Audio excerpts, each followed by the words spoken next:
ভোটের আগেও যেরকম হাজব্যান্ডের ডিউটির তারা, ভোটের পরেও সেরকম ডিউটির চাপ। তো বাজার অনেক দিন ঘরে হয়নি, একটু গিয়েছিলাম বাড়িতে, সেই জন্য ও রান্নাবান্না খুব একটা করেনি, মেসেই খেয়েছে। আর আমরা তো ছিলামই না, তো আমরা আসার পরে কিছুটা বাজারঘাট করে এনেছে, যেহেতু কিছুই ছিল না ঘরে, তার জন্য। তো সেইগুলো আমি আর আমার মেয়ে মিলে দুজনে মিলে গুছিয়ে নিচ্ছি আর কি।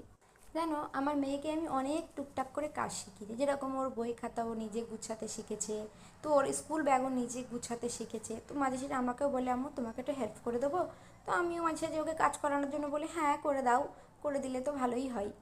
আমার এই ছোট্ট সংসারে তেমন কিছু নেই, ওই মোটামুটি এখানে সেখানে গুছিয়ে রেখে দিই। আসলে আমরা এখানে খুব একটা বেশি দিনের অতিথি নই, সেই জন্যই সেরকম আর কিছু আনিনি। যদি ভাবতাম যে অনেক দিন থাকবো বা অনেক মাস থাকবো, তবে হয়তো আমি কিছু আনতাম বাড়ি থেকে। বাট একটা বছরের জন্য আসলাম আবার বাড়ি থেকে বই, আর আমার বাড়ি থেকে অনেকটা ডিস্টেন্স, প্রায় 10-12 ঘন্টার রাস্তা।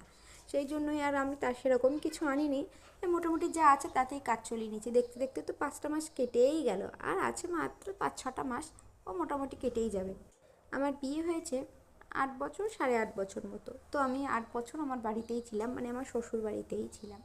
আস্তে আস্তে আনিকা ওখানেই বড় হয়েছে, আমি ওখানে ওকে একটা ইংলিশ মিডিয়াম স্কুলে ভর্তি করে দিয়েছিলাম। তারপরে দুজনে মিলে ডিসিশান করলাম, ও যেহেতু পুলিশে কাজ করে, সেহেতু ওরকম একসঙ্গে বাড়ি হয়তো কখনো খুব একটা বেশি দিন থাকতে পারবো না, ওই মাসে 1-2 দিনে। তো আমরা দুজনে ডিসিশান করলাম যে একটা বছর বাইরে থেকে ঘুরে আসি, কারণ আনিকার এখানেও ক্লাস 1-এ ভর্তি করতে গেলে এখনও হাতে একটা বছর সময় আছে।